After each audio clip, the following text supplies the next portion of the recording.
Hey folks, Michaela here, Feral Woman. Do a little check-in, I think. My kiddo's on her way today, and this was on the beach. I looked, it's dead. It's not, I didn't kill a living thing for it, although, anyway. So I've been on many, many beaches throughout my life, and I've never found a full sand dollar.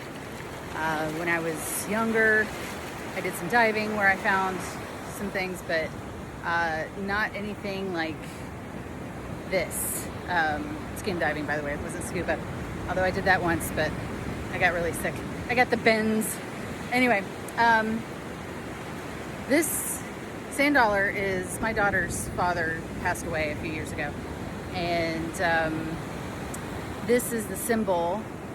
Like when she goes to visit where he was living at the time, he lived on the ocean, and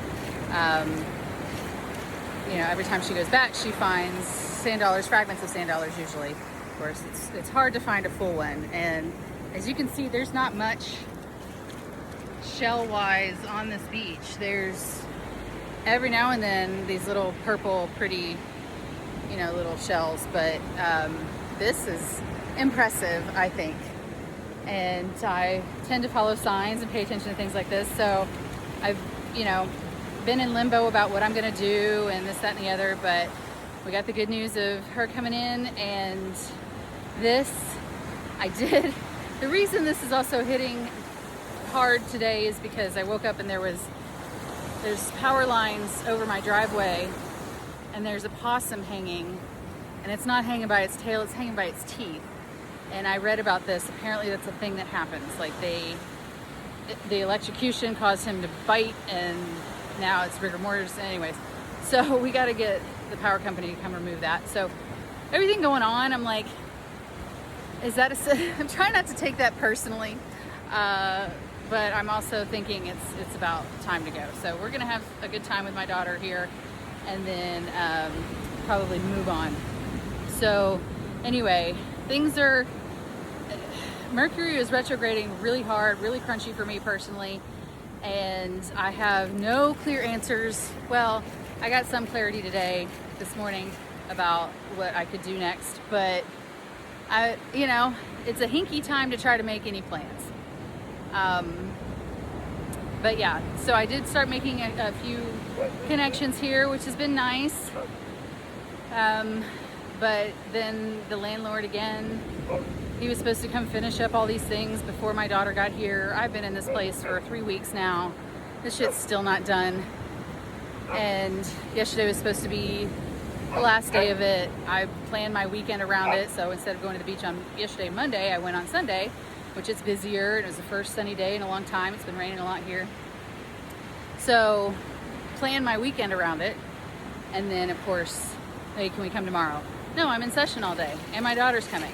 How about Wednesday? No, I'm in session. I've been like, So just where I was thinking, okay, maybe I can hang out here for a little bit longer, it just keeps pushing back. So, and it's not so much that I'm impatient with the work getting done, it's the unapologetic manner in which this guy's communicating, showing like zero empathy for what's going on, not living up to promises. I still am not in what I paid for. So the feeling of being taken advantage of, I think that's really it. I'm very triggered by, things that I would never do to somebody else. And I wouldn't ask somebody to put up with this. So it's offensive that they're asking me to. And I've been real fucking patient, but here we are. So yeah, I think that's most of the updates. Of course, the World Cup is, the U.S. played last night and didn't do well, and it's okay. We got the women's team who cleans house. So, and of course, who muddied the whole thing for everybody, that poor young soccer player and that ref and all of that. So it's just, anyway, I only bring that up because that's coloring the day or my experience here right now. But yeah, I've been eating some pretty good food, most of it at an Irish pub, ironically. There's definitely great Costa Rican fare, but here it's just kind of expensive, and again, you feel taken advantage of. You feel like you know, of course there's tourism in these other countries, but it just feels what I imagine Tulum would have felt like had I gone, where, you know, it's just a money grab. So the next place I'm looking at is a little more obscure. It does have beach access, but I'm not right on the beach, which is okay. It's kind of back in the mountains a little bit, but it's still only 25 minutes to the beach. So I'm excited about that. I hate to move again. I'm frustrated because the animals are settled, but you know, this is what we signed up for, and I gotta quit laying on every place I stop the pressure of, okay, this is home now, and just see what the place has to tell me. And it's not gonna come in a week. It's not gonna come even in a few weeks. It takes time. And I feel like here I am learning the lesson of chilling out and letting it be revealed to me. Also, some feedback around where my head is at, and that, you know, we do need to be aware of what we're attracting to a degree. That doesn't mean that if you encounter somebody who's threatening that that's your fault, or if a place isn't for you that that's because you're not aligned. I'm reading The Alchemist again, and you know, finding our own personal legend and reading these signs as simply guides, not something that is a judgment on ourselves. But also watching expectation. You know, we get this idea in our head about where some place is going to be based on who knows what, and then it's not that. It's not what we imagine. It never is.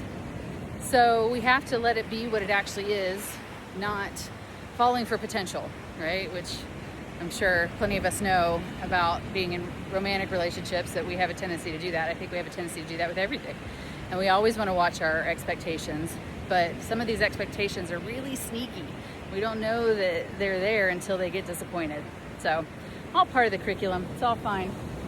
But I wanted to check in and say hi and share the sand dollar and the possum, poor guy.